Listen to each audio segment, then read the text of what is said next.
سلامونه احترامات هیله چې تاسو ټول به روغ او جوړ یاست او ژوند مو ښه روان وي. ملګرو، تېره ورځ یو وطندار مې ولیدو چې هغه غوښتل چې د سوسیال کور دپاره غوښتنه وکړي.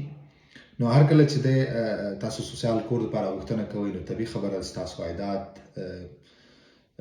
هغه معلومول پکار دي او تاسو باید امپو دلته دولت ته ډیکلاره کړي، یعنی تاسو باید دولت ته ټیکس ورکړئ.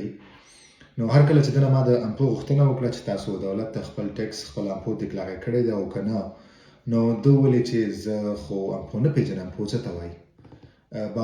باوجود د دې چې دی دلته د 2015 نه 15 کاله دلته دی ژوند کوي، یعنی 10 کاله کېږي چې دی په فرانسه کې ژوند کوي، دی دلته کار کوي، دی اسناد لري د فرانسې، ولې په دې 10 کالو کې تر ننه پورې د یو کال امپو هم نه ده ډیکلاره کړی. نو دا زما لپاره ډېره د حیرانتیا خبره وه، ډېره زیاته عجبه وه چې 10 کاله ته په فرانسه کې ژوند کوه او تر اوسه پورې تا ته دا معلوم نه وي چې امپو څه ته وایي او تر اوسه پورې ته امپو نه یې ډیکلاره کړی. نو زما د دې ویډیو مقصد دا دی چې دلته ډېر داسې وطنداران دي چې هغوی امپو دلته ډېر وخت دلته دوی ژوند کوي، امپو یې نه یې ډیکلاره کړی، دولت یې خپل ټیکس نه یې ورکړی. اکثر ملګرو ته دا معلومات دی نن سبا چې هر کله تاسو کور دپاره غوښتنه کوئ یا بل یو کم ادارې ته ځئ نو دوی تاسو نه اول ستاسو امپو غواړي. دغه په ډېرو اداراتو کې دا تغییرات راغلي، بغیر د امپو نه ستاسو اکثر اداراتو کې ستاسو کار نه کېږي او امکان نه لري. نو دا ډېره ضروري ده باید تاسو دلته دولت ته خپل امپو ډیکلاره کړئ، خپل ټیکس تاسو ورکړئ.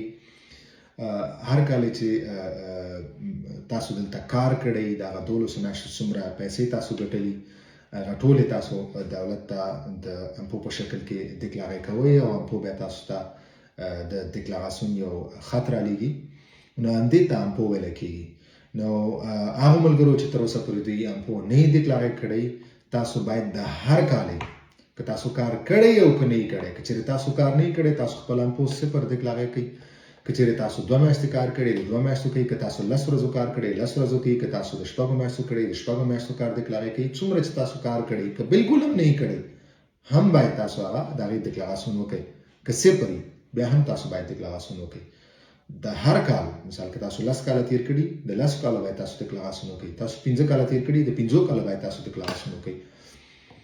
نو زما د ویډیو مقصد دا و کېدای شي داسې نور وطنداران چې تر اوسه پورې دوی د امپو ډیکلاراسیون نه یې کړی، نو تاسو باید حتما دا وکړئ، ځکه چې که دې نه بعد تاسو هر ادارې ته ځئ تاسو نه غواړي چې ستاسو امپو راکړئ. نو موضوع همدا وه. مننه ملګرو.